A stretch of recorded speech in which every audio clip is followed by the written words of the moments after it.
¿Cómo estamos hoy? Buenas tardes ya. ¿Cómo están? ¿Bien? ¿Despiertos o no despiertos? Me da mucho gusto saludarlos, sobre todo a las mamás. ¿Qué tal nuestro festejo de 10 de mayo? ¿Bien? Sí. Poquitas dicen que bien. Oigan, no, debió haber estado padrísimo, porque acuérdense que las bendiciones de Dios son nuevas cada mañana, así que de seguro que recibieron un regalo el 10 de mayo de parte de Dios. Me da mucho gusto saludarlos. Les agradezco mucho una vez más a los pastores, a los chicos que arman nuestro programa de domingo, que me hayan tomado en cuenta para estar con ustedes. Me gusta mucho, sé que no es muy seguido, porque yo estoy trabajando con los niños ahí arriba. Yo soy Pamela, me da mucho gusto veo caras nuevas, los que no me conocen. Bueno, yo me llamo Pamela y estoy regularmente trabajando cada domingo en el área de kids, así que casi no nos vemos, porque cuando yo subo con los niños, ustedes todavía no llegan, y cuando yo bajo, ustedes ya se fueron. Pero me da mucho gusto, por eso me gusta mucho poder estar con ustedes este ratito aquí, estos 40 minutos que vamos a estar platicando, porque pues vamos a platicar y nos vamos a conocer. Saben, yo siempre pienso que cuando tengo la oportunidad de estar aquí adelante, puedo compartirles un poquito de lo que hay en mi corazón, de lo que Dios me ha permitido aprender de Él en estos pequeños 30 años de mi vida. Dejémoslo en 30, ahí me voy a quedar estacionada por un buen tiempo. Ok, bueno, pues ¿quién tuvo la oportunidad de estar hace 8 días en el inicio de nuestra serie? Si hay alguien que estuvo hace 8 días, perfecto, muy bien. Vamos a ocupar muchas cosas de las que estuvimos aprendiendo la semana pasada con Damis. La verdad, es un privilegio bien grande. Yo no puedo estar aquí escuchando las conferencias, pero la escuché en la semana a través de Facebook, porque siempre estamos aprendiendo algo nuevo, y de Damis yo siempre he aprendido muchas cosas. Siempre he aprendido cosas de Damis, y este domingo pasado no fue la excepción. Aprendí muchas cosas de ella, y este domingo vamos a usar mucho de lo que ella nos enseñó. Hoy vamos a hablar del temor.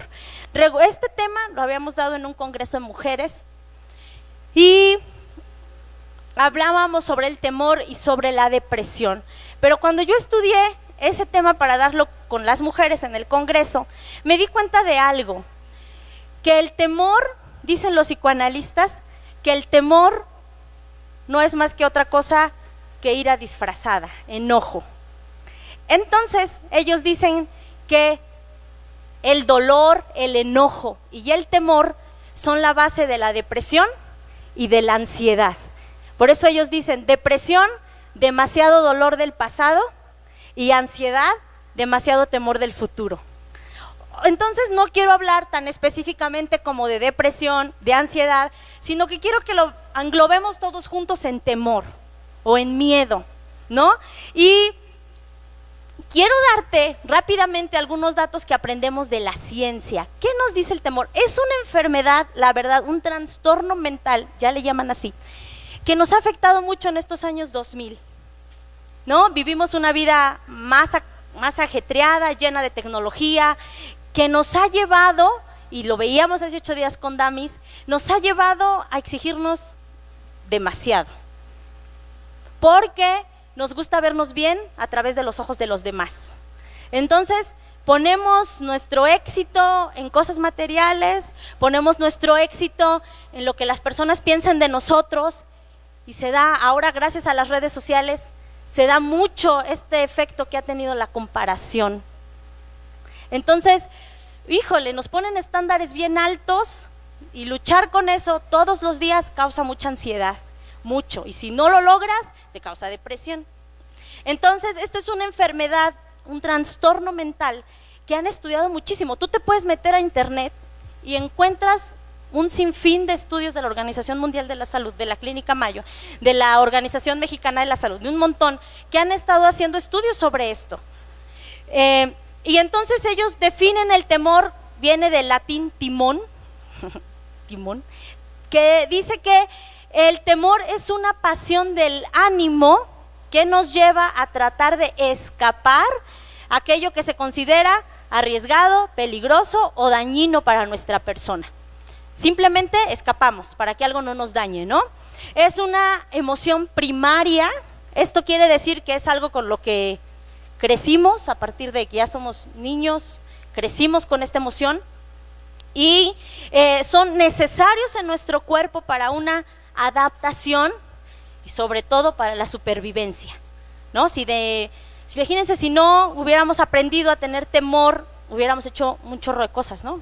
Nos hubiéramos quemado con la estufa, nos hubiéramos aventado de la azotea, no sé, para ese tipo de cosas el temor funcionan. Hay algo interesante que yo pude aprender después de estudiar y de leer un montón de investigaciones, es que el temor viene de afuera hacia adentro y está vinculado con nuestros sueños, con nuestros pensamientos, pero sobre todo, ¿con qué creen? Con nuestro pasado. Si yo de chiquito, cuando tenía 4 años, no sabía el efecto del fuego, toco el fuego, ya se hace ahí, se establece un pensamiento y yo ya sé que no puedo tocar el fuego porque me quemo, ¿no? Entonces ya veo el fuego y me da miedo. Hay muchas personas que de chiquitos tuvieron una mala experiencia con el agua, ¿no les ha pasado? Que de muy chiquitos, pues sus papás los quisieron hacer bien valientes y los aventaron al agua y para ellos fue un trauma que hasta la fecha, yo tengo un tío que ya es un señor adulto y hasta la fecha no se puede meter al agua. Yo me acuerdo cuando era niña y íbamos a las albercas, ellos nada más metía sus piecitos. Es ¿por qué no tiene un temor ahí ya, clavado en su sistema de pensamiento? Entonces, el temor no viene de adentro, viene de afuera. Hay un estímulo que a lo mejor yo ya viví, no sé, una circunstancia que hace que yo tenga esa reacción de miedo y de temor. ¿Saben? Hay un estudio que dice que el miedo, el temor, es natural en nuestro cuerpo por 2 semanas. 2 semanas. Ya después de esas 2 semanas se arraiga biológicamente tanto en el cuerpo que mueve nuestras hormonas y se causa la depresión, ¿no? Y entonces, si tú tienes una tristeza, un dolor por más de 2 semanas, lo más seguro es que tengas depresión y te hacen un estudio del cerebro y de tus hormonas y de todo esto. Bueno, entonces es algo hasta cierto punto natural el temor. Lo que no es normal es que el temor sea el que rija nuestra vida, el que nos lleve a tomar decisiones. La mayoría de las veces tomamos decisiones con ese sistema de pensamiento del temor que ya tengo, ¿no? Entonces, con esto yo quiero que entendamos algo muy sencillo. No somos responsables de lo que sentimos, porque a lo mejor yo ya viví una experiencia dolorosa de la cual no tuve el control, no pude hacer nada para poder detener esa experiencia negativa que ya se clavó en mi sistema de pensamiento. No eres responsable de lo que sientes, pero sí eres responsable de cómo reaccionas. ¿Qué tal, No eres responsable de lo que sientes, pero sí eres responsable de cómo reaccionas. Sí eres responsable de lo que hay aquí, de lo que piensas. Entonces, con esto como base, yo quiero que hablemos hoy del miedo. La sociedad, los científicos, los psicoanalistas, los doctores nos hablan de un chorro del temor. Nos dice que es una de las 5 de las 10 principales causas que ocasionan obesidad en las mujeres. Fíjense, o sea que 5 de cada 10 mujeres son obesas porque están sufriendo dolor y están sufriendo temor y depresión. También nos dice que, fíjense, esto es increíble, estos son datos de México, es el primer lugar en el índice de años perdidos por discapacidad. ¿Qué tal? Porque es una enfermedad degenerativa. La tristeza, el temor, es una enfermedad degenerativa. Dice que sus daños en la salud en México son más fuertes que la diabetes, mellitus, las anomalías congénitas, inclusive enfermedades del corazón. Es una enfermedad degenerativa. ¿Qué quiere decir esto? Que se afecta a todo mi cuerpo. Si tú has sufrido depresión, si tú has sufrido ansiedad, sabrás que no es algo que pues nada más te sientes debilitada o no. Afecta tu mente, tus pensamientos, tus emociones y todo eso se ve reflejado en tu físico. Hay mujeres que suben de peso, hay mujeres que bajan de peso, no tienen hambre, están deprimidas, están sintiendo fatal. Es horrible tener un ataque de ansiedad o de depresión. Entonces, les afecta muchísimo a las mujeres. A los hombres dicen que no. Los hombres no se deprimen, no. Bueno, fíjense, en estos datos que arrojó la Organización de la Salud en México, dice que en los hombres, así como las mujeres ocupa el primer lugar, en los hombres ocupa el 9º, no se deprimen tanto, pero la cirrosis, el consumo del alcohol y las drogas están en el primero, segundo y tercer lugar de las enfermedades que más afecta a los hombres. ¿Y qué creen? Estas tres están vinculadas a la depresión y al dolor. Las mujeres nos deprimimos, somos más emocionales, me siento triste, ya sufro, y se afecta mi cuerpo, ¿no? Los hombres no. La mayoría, no todos, pero la mayoría de los hombres entonces están sufriendo tensión, muchas tensiones, y corren a los vicios, ¿no? Al alcohol, a las drogas y a muchos otros vicios más.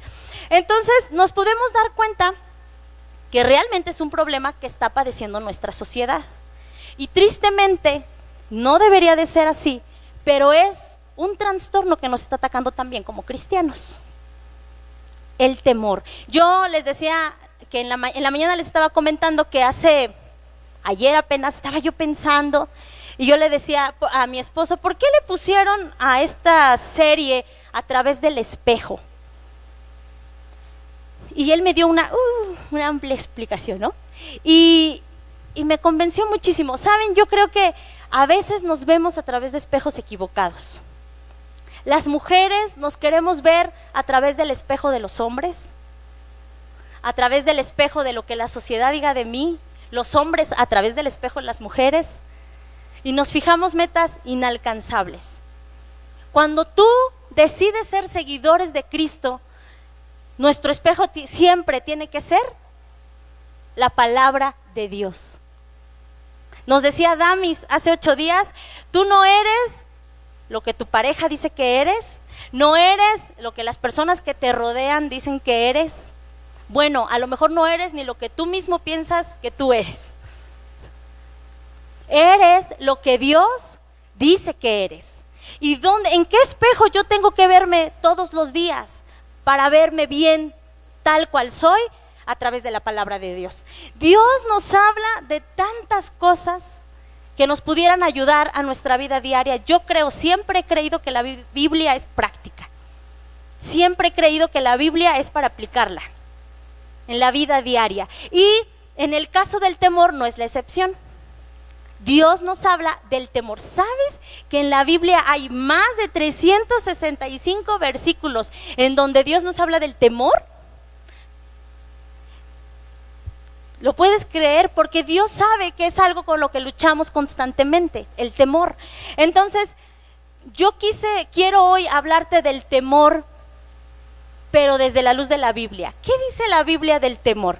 Vamos a leer 2 textos bíblicos, y el primero va a ser en 2 de Timoteo 1, de 7 al 9, y el otro se encuentra en Romanos 8:15. Yo voy a usar otra versión de mi Biblia, por si tú traes Reina Valera y a lo mejor no concuerdan mucho nuestros textos, pero es lo mismo, pero con un lenguaje más sencillo. Entonces dice 2 de Timoteo 1, de 7 al 9, pues Dios no nos ha dado un espíritu de temor, sino un espíritu de poder, de amor y de buen juicio. Vamos a leerlo otra vez. Pues Dios no nos ha dado un espíritu de temor, sino un espíritu de poder, de amor y de dominio propio o buen juicio. Y vamos a leer Romanos 8:15.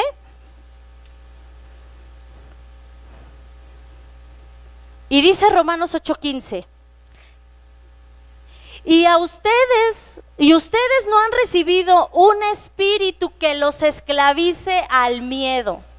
En cambio, recibieron el Espíritu de Dios cuando Él los adoptó como sus propios hijos, y ahora por eso le podemos clamar, Abba, Padre. Entonces, con esto podemos concluir, ya acabé, no es cierto, que el temor no es algo que provenga de Dios. El temor no proviene de Dios. El miedo no proviene de Dios. ¿De dónde proviene el temor? Podríamos hacer una lista interminable. El temor puede venir de ti mismo, porque has dejado que se establezca aquí, pero el temor también puede venir de Satanás. Un espíritu de temor puede estar atacando tu vida. Y los psicólogos dicen que hay 4 tipos de temores, y los voy a mencionar solo para que esclarezca un poquito el tema del que vamos a hablar. Dice la psicóloga Paulina, ella es muy famosa, de la Clínica de Asistencia de la Sociedad Psicoanalítica de México, y ella engloba, hace una grande clasificación de los temores. O sea, si tú buscas, hay muchísimas, pero ella para una manera general los engloba en 4. El primero dice que las personas son regidas por el temor a la pérdida o al abandono. Ese es un temor que muy seguido rige nuestra vida. El perder familiares, el perder amigos o inclusive el perder estabilidad económica. Y es un temor por el que nuestra vida es regida y tomamos decisiones en base a eso. Estamos pensando todo el tiempo, ¿qué va a pasar si mi hijo se muere? ¿Qué va a pasar si mi esposo me deja? ¿Qué va a pasar? Estamos todo el tiempo pensando porque tenemos temor, mucho temor. O hay personas que se la pasan trabajando todo el tiempo, queriendo hacer dinero, ver qué hacen para obtener más dinero, porque tienen miedo a perder una estabilidad económica. Ese es temor a la pérdida o al abandono. 2, el temor al fracaso. Nos ataca más de lo que creemos. El temor al fracaso es regularmente, por lo que yo les decía hace rato, tenemos una idea de éxito fijada en algo material, fijada en un título, en algo, o fijada inclusive en lo que las personas dicen de mí, ¿no? Entonces, cuando nosotros ponemos nuestro éxito en eso y alguien nos falló alguna vez, acuérdense que sentimos este temor por una experiencia pasada. Cuando alguien ya nos hizo daño, cuando yo ya fracasé, entonces tengo este temor de volver a repetir el patrón. Y entonces tengo mucho temor al fracaso. Mucho temor. A veces el temor al fracaso nos paraliza. Queremos hacer cosas nuevas, nos invitan a hacer cosas nuevas, un trabajo nuevo, y no podemos. No, ¿qué tal que lo hago mal? No me siento capaz. El temor al rechazo, bueno, este es un temor que es algo que tiene que ver totalmente con lo social. Nos sentimos incapaces de ser amados por alguien, nos sentimos incapaces de amar a alguien y nos sentimos, y fíjense aquí, inclusive dice la doctora que es algo que ha regido mucho a las mujeres últimamente, tenemos miedo a envejecer. Hemos puesto nuestro éxito, nos hemos visto en el espejo de los hombres y entonces decimos, no, a los hombres no les gustan viejitas, no les gustan gorditas, ¿no? Y entonces las mujeres se obsesionan con eso, invierten mucho dinero porque tienen temor a ser rechazadas. Es un temor que se ha plantado en su pensamiento. Y también un temor a no sentirnos físicamente ni económicamente agradables con otros. Tenemos esta necesidad de sentirnos siendo un círculo de alguien, un círculo con alguien. Así que el temor al rechazo nos lleva a hacer cosas que sabemos que no están bien, pero con tal de no ser rechazado, lo hago, ¿no? Entonces, este es el tercer temor. El cuarto temor, temor a lo desconocido. Muchas personas le tienen temor a lo desconocido. Y yo sé que tú lo has visto ahora mucho en las redes sociales. Temor a la muerte y temor al futuro. Yo ya ni abro mi Facebook porque toda la gente está temerosa de lo que va a pasar el 1 de julio. Todos se atacan, se dicen, yo sé más que tú eres un burro, yo soy inteligente. Bueno, se atacan. Se ha plantado en ellos un temor a lo que vamos a vivir como mexicanos los próximos 6 años, que han sido capaces de dejar amigos y de pelearse con familia, Fíjense hasta dónde ha llegado. Y hay gente que ha llegado a ser violenta. ¿Has escuchado cuántos políticos han matado en estos meses en México? Por temor. Le tenemos temor al futuro. Este es el cuarto temor. Y el quinto temor, son 4, perdón. Estos son temores. La psicóloga Paulina es mexicana. Así que ella englobó estos 4 temores principales de una manera general en los mexicanos. Así que, ¿en qué tipo de temor estás? ¿Has dejado que alguna mentira se establezca en tu sistema de pensamiento? Acuérdate, no eres responsable de lo que sientes, pero sí eres responsable de lo que piensas y de cómo reaccionas. ¿No está mal sentir miedo? No, no está mal. Es algo nato de nuestra supervivencia. ¿Qué sí está mal? Que lo arraigues en tu pensamiento y que vivas una vida regida por el temor. Y Damis nos hacía muchas cuestionantes hace 8 días y hablaba ya de muchas frases, ¿no? ¿Por qué muchas mujeres dicen, no, es que todos los hombres son iguales? ¿Y por qué muchos hombres dicen, las mujeres solo quieren dinero, ¿no? Mi marido nunca, no, así son los hombres, hija, así son, no te preocupes. Denle paciencia porque así son, ¿no? Nunca voy a tener éxito. Pues, mi familia nunca fue de buena posición económica y pues yo tampoco, ¿no? Sembramos el temor en nuestro sistema de pensamiento. Entonces, a la luz de la Biblia, tú respóndeme, ¿el temor es bueno o es malo? ¿Por qué Dios nos dice más de 365 veces para que tú te lo repitas todos los días? No temas, no temas, no temas, no temas, porque el temor es destructivo. Fíjense, les voy a leer algunos. Todo esto tiene fundamento en una cita bíblica, pero no lo quiero hacer así para que no se haga tan tardado. Pero dice la Biblia que el temor es un espíritu destructivo que es totalmente contrario a la fe. Cuando tú tienes fe, entonces tienes paz, tienes tranquilidad, pero cuando tú tienes miedo o cuando tú tienes temor de algo, se te siembra la duda. Entonces es un espíritu destructivo. 2, el temor paraliza nuestra fe, porque es contrario a la fe, paraliza nuestra fe. El 3, el temor o el miedo siempre nos hace pensar cosas negativas. Si tú has pasado por un periodo de temor, si tú tienes depresión, si tú tienes ansiedad, ¿cuántas veces has pensado cosas buenas? Nunca. Nos volvemos fatalistas, nos volvemos víctimas, sufrimos nuestro dolor, ¿no? Porque eso es lo que hace el temor, es una enfermedad autodestructiva.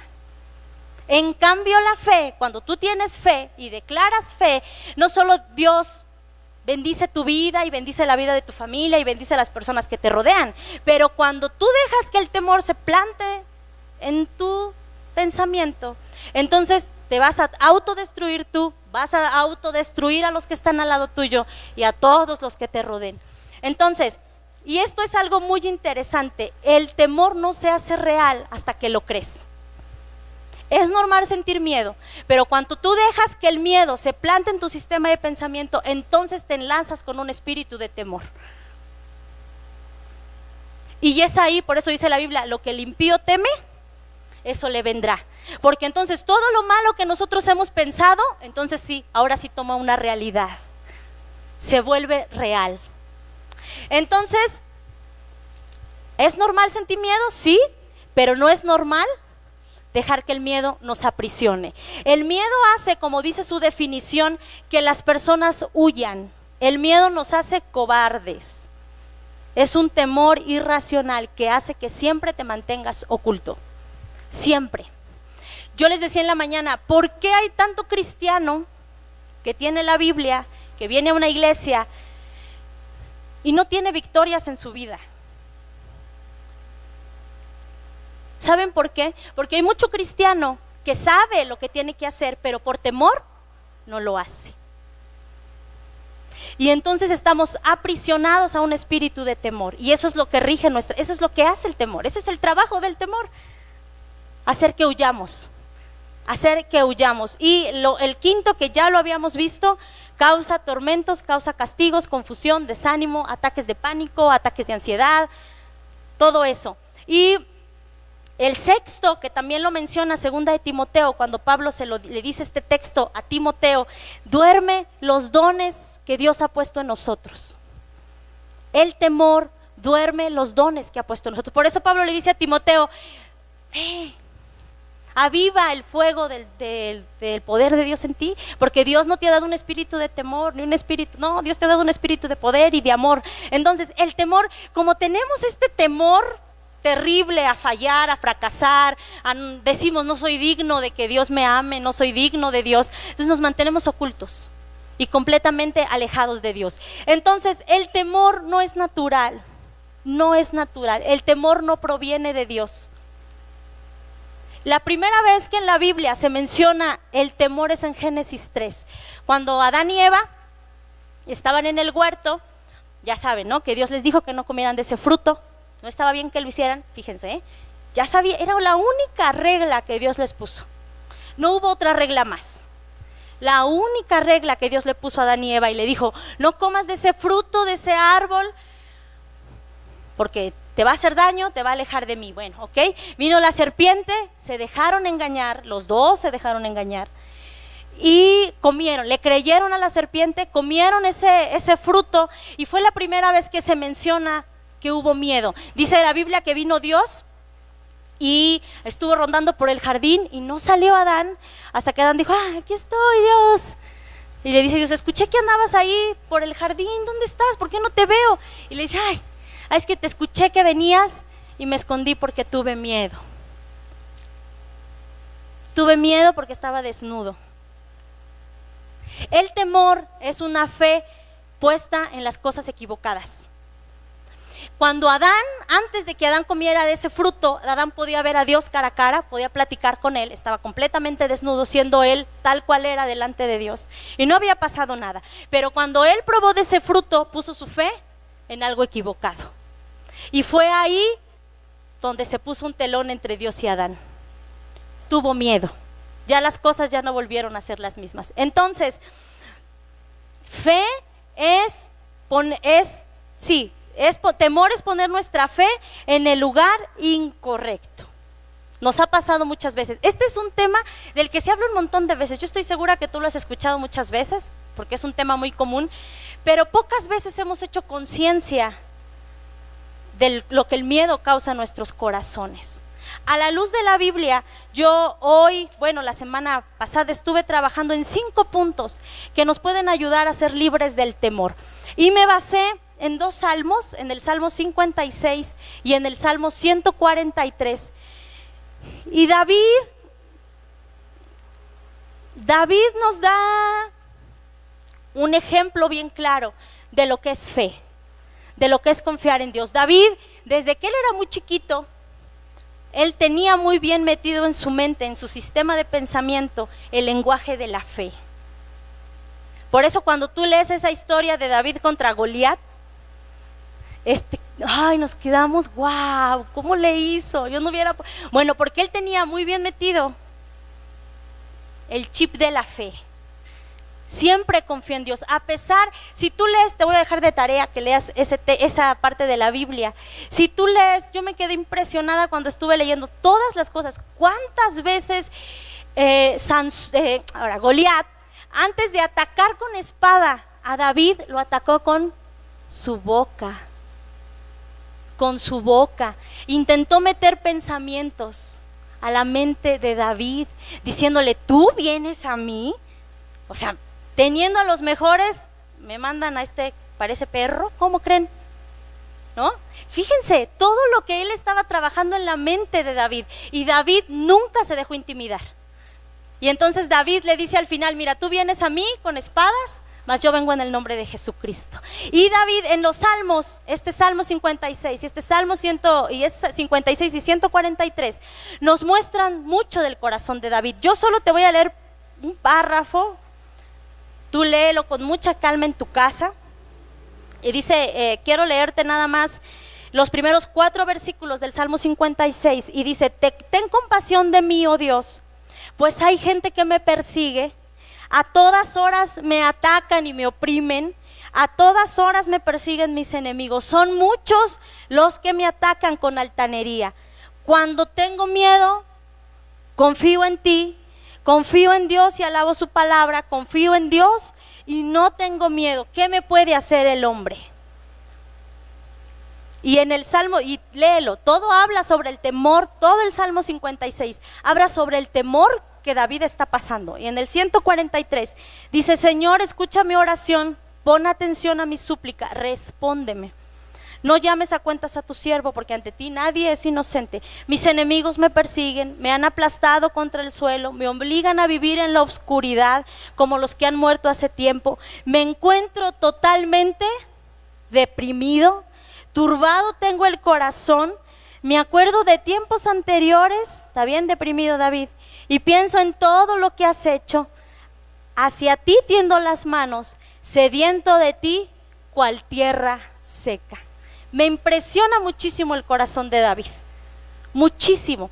Yo les contaba una experiencia que tuve hace 8 días con los niños, yo doy clases allá arriba, y estamos viendo autocontrol. Si tú eres un papá que tiene su tarjetita y vigilas lo que vemos con tus niños allá arriba, estamos aprendiendo el autocontrol. Hace 8 días hablamos sobre cómo reaccionar cuando estoy enojado. Y hablábamos sobre esto precisamente cuando David está siendo perseguido por Saúl, y David tiene la oportunidad de matarlo y no lo hace porque él es fiel a los principios de Dios.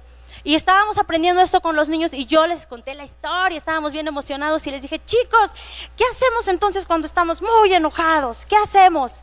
Se me quedaron viendo.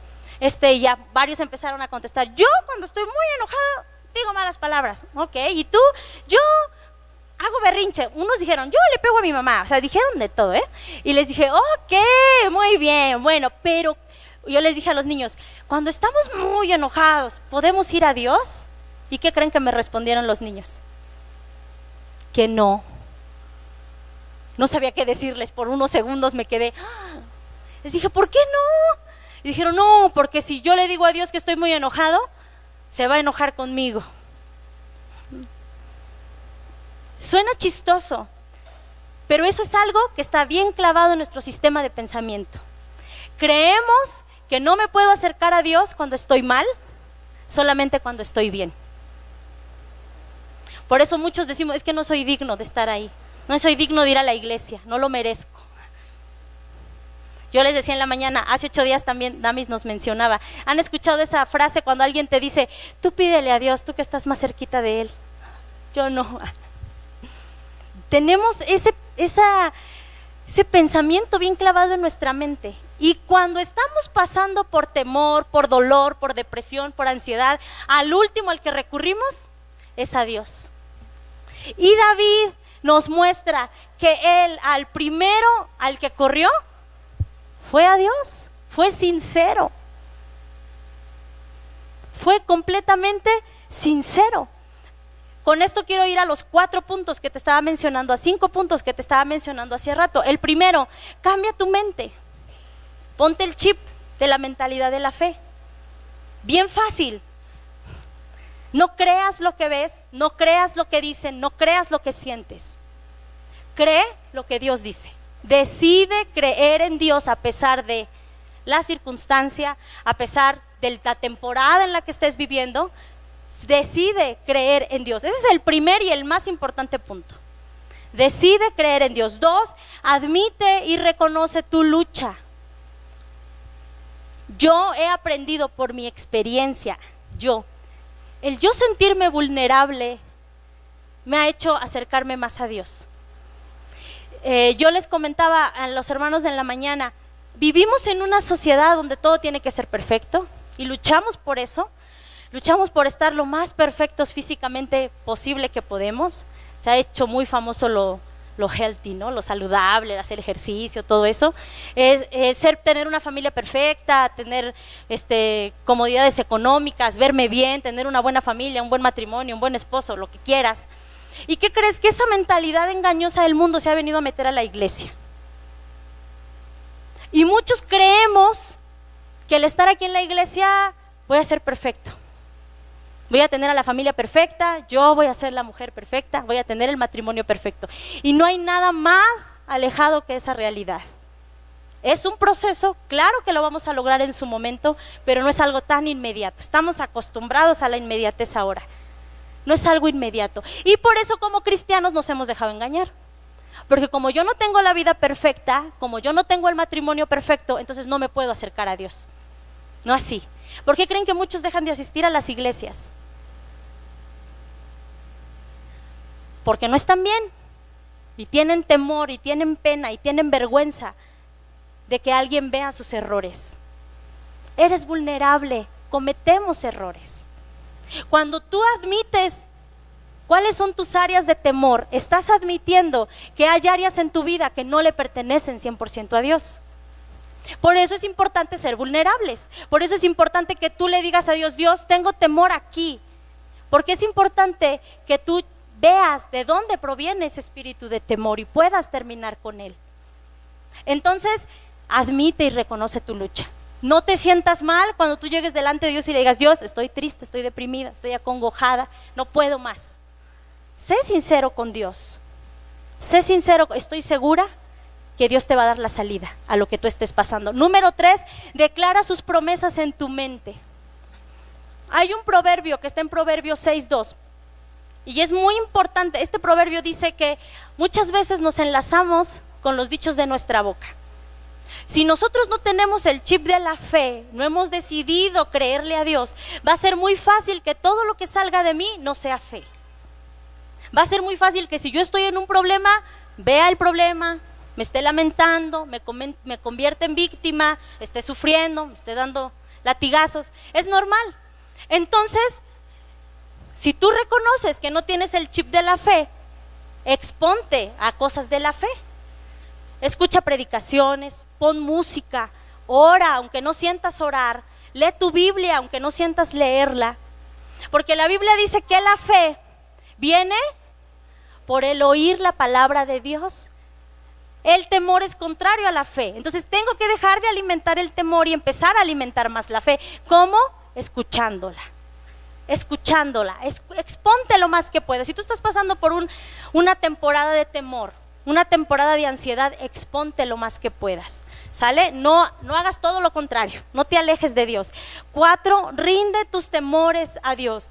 Vuelve siempre a tu fuente de vida, a tu fuente vital. Es un proceso, todo depende qué tan arraigado en tu sistema de pensamiento esté el temor. Puede que sea algo muy rápido, que lo venzas rápido, y puede que no. No importa, estás en tu proceso. Reconócelo y acéptalo. Por eso decía decía Salomón, examina mi corazón. Decía David, sí, en el Salmo. Decía: examina mi corazón, muéstrame si hay camino de perversidad en él. Esto es algo diario, esto es una lucha que tú tienes que ganar todos los días. ¿Vas a fallar? Sí, a lo mejor sí. ¿Te va a costar trabajo? A lo mejor sí, pero siempre vuelve a tu fuente de vida, que es Jesucristo. Y busca el apoyo de buenos amigos para vencer el temor. Busca el apoyo de buenos amigos para vencer el temor. Amigos de verdad. Amigos que te hablen con la verdad. Amigos que alimenten tu fe. Si no los tienes, no te preocupes. Dios siempre va a estar contigo. Yo hace mucho tiempo leía Lucas y fíjense, no lo había yo notado tan así, pero cuando Jesús está sufriendo, realmente Él reconoce que tiene una lucha con el temor en el huerto del Getsemaní. Él está teniendo una lucha, necesitaba de sus amigos y se fue con sus discípulos y les dijo: oren, pónganse a orar, yo voy a orar allá. Él fue, abrió su corazón al Padre y Él le dijo: mira, tengo mucho temor, si es posible que esto no pase, por favor, pero es tu voluntad, yo voy a ser obediente, ¿no? Y él regresa, y ¿cómo encuentra a sus discípulos? Dormidos, porque acuérdense que el temor duerme los dones que hay en nosotros, así que ellos estaban dormidos, el temor los durmió, los cansó, los agotó, se durmieron. Y entonces Jesús regresa a orar, no encontró consuelo en sus amigos, y dice la Biblia que Dios envió ángeles a que consolaran su corazón. No te amargues si las personas que tú esperabas que estuvieran cuando lo necesitabas no están. Cada quien está en su proceso. Mira, yo te voy a contar una experiencia. Yo no me considero una persona que sufra o que tenga problemas con el temor. No soy así, sí me da miedo hacer muchas cosas, pero yo siempre digo, pues con todo y miedo, ¿no? Yo siempre creo que Dios honra mi fe. Siempre lo creo. Y he hecho muchas cosas. Yo les decía en la mañana, les causaba gracia. He hecho el ridículo muchas veces. Si ustedes tienen poquito tiempo en la iglesia, pues a lo mejor ni cuenta se dieron, qué bueno. Pero yo les voy a decir la verdad, ¿no? Yo tengo casi más de 10 años, 12 años en esta iglesia. Y he hecho muchas cosas. He tocado el pandero. Cuando había panderistas tocaba el pandero. Cantaba. Intenté dirigir la alabanza. He estoy allá arriba dando clases a los niños, luego hasta ahora ya escucharon que soy la voz de los comerciales. Hago de todo y a veces sí me da temor. Tenemos siempre ese temor a hacer el ridículo y a que los demás se burlen de nosotros, pero yo siempre digo, Dios va a honrar mi fe y Dios al que llama capacita y cosas así, ¿no? Entonces, pues ya, siempre aprendo cosas nuevas, siempre me aviento, ¿no? Al principio, cuando yo me tocaba predicar, me ponía muy nerviosa, pero poco a poco Dios ha estado trabajando en mis temores. Pero hace año y medio, no, 2 años, realmente desde que mi hija Victoria cumplió año y medio, ella empezó a sufrir un trastorno, un padecimiento en su sistema inmune. Tenía el sistema inmune muy bajo, así que Vicky enfermaba muy consecutivamente, cada mes. Cada 2 meses estábamos en hospital porque convulsionaba, por convulsiones febriles. Y bueno, durante ese tiempo estuve bien, creo que lo asimilé. Pero un día, hace 2 años, nos hablaron por teléfono que mi hija estaba muy enferma. Nos hablaron de la guardería y solo me dijo así la maestra: señora Pamela, la mamá de Vicky. Le digo, sí, soy yo. Dice, tu hija está desmayada, no sé qué le pasó, se me acaba de desmayar, no sé si respira, está morada. Y salimos corriendo al hospital, a la guardería, me la dieron desmayada, fría, morada. Hablamos como pudimos al pediatra, corrimos al pediatra, le dimos a nuestra hija, él rápido la revisó, solo se nos quedó viendo y nos dijo, decidan, ¿a qué hospital la vamos a llevar? Vicky está en shock, sus niveles de glucosa están bajas, su presión arterial está baja, ella necesita ser estabilizada ya. Decide, ¿a qué hospital la vas a llevar? Bueno, ya, nos volteamos a ver así como que, ¿qué? Nos dijo, sí, tienes que decidir un hospital porque si no llevas a tu hija al hospital va a morir, está en shock tu hija. Sentí que el corazón se me paró, no supe qué hacer y entonces Avivo me volteó a ver y me dijo, ¿a tal hospital? Dije, pues a tal hospital, la llevamos, llegaron, le pusieron muchas cosas, le hicieron estudios y en la noche yo les decía que esa experiencia la recuerdo rara. No estaba yo 100% consciente de mí, como que me dejé llevar esas 8 horas, no supe qué sentir, ni siquiera puedo describir lo que sentí, simplemente actué, llegamos al hospital, estuvieron, llenamos papeles, muchas cosas, algunas personas estuvieron con nosotros, todos se despidieron, se fue el doctor, se fueron todos y entra el doctor a mi habitación, a eso de las 9:30 de la noche, y me empieza a decir muchas cosas que él había visto en los resultados de Vicky, ¿no? Y me dice, ¿qué crees? Tu hija tiene una bacteremia, una bacteria entró en su sangre, está recorriendo todo su cuerpo, no sabemos por dónde entró, y me empezó a hacer preguntas más o menos, y me dijo, bueno, todo va a depender de esta noche, le estamos administrando ya antibióticos de amplio espectro, muy fuertes, y todo depende de esta noche cómo ella reaccione. Para las próximas decisiones las vamos a tomar mañana en la mañana, dependiendo cómo ella esté toda la noche. Y yo solo asentí con la cabeza y le dije que muy bien. Se fue y yo me quedé sola. Jamás en la vida yo había tenido una lucha con el temor, jamás. Y ese día me quedé sentada al lado de su cama viéndola dormida y es como si algo muy pesado hubieran puesto en mi espalda. Si tú lo has vivido, tú lo vas a entender. Algo tan pesado que aprisionaba con tanta fuerza mi corazón que yo no podía gritar, llorar, exclamar, no podía hacer nada. Yo sentía que me estaba ahogando. Durante este proceso de año y medio que vi que estuvo enferma, hubo muchas personas que me hicieron comentarios bien prudentes, ¿no? Hubo personas que me dijeron, oye, a lo mejor no le diste leche materna suficiente tiempo, a lo mejor, nunca le diste pescado, el salmón es buenísimo, ya, ¿no? Hubo personas que me dijeron, te hace falta orar más por tu hija. Hubo unos que me dijeron, a lo mejor tu hija está pagando por algún pecado tuyo de tu esposo. Y mira, yo recibí esos comentarios y decía en mi mente, ay, la gente, ¿no? Bueno, ya. Pero ese día, cada uno de esos pensamientos se hicieron realidad. Y eran como agujas que estaban traspasando mi corazón. Y yo me sentía muy culpable. Y yo le decía a Dios, Dios, si Vicky se muere de seguro va a ser mi culpa. Tenía mucho temor, estaba teniendo una lucha tremenda con el temor. Y yo no recuerdo haber memorizado este texto, pero cuando yo me casé, mi papá me regaló un cuadro muy grande que teníamos arriba de nuestra recámara, ahora está acá en la oficina. Y dice, era Deuteronomio 31:8, que dice, Dios va delante de ti, Él estará contigo, no te dejará ni te desamparará.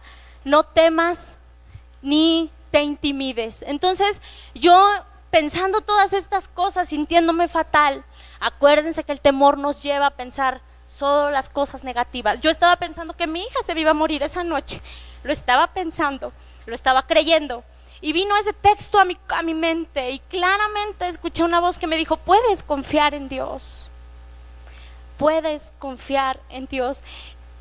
Y fue algo que trajo alivio y paz a mi corazón. Oré toda la noche creyendo las promesas de Dios para mi hija, y yo sé que ella todavía está padeciendo algunas cosas. Yo sé, estoy segura que su sanidad completa está por llegar, pero entendí que realmente todo esto que vivimos, y Damis nos lo decía hace 8 días, es un proceso para que nuestro carácter pueda ser moldeado.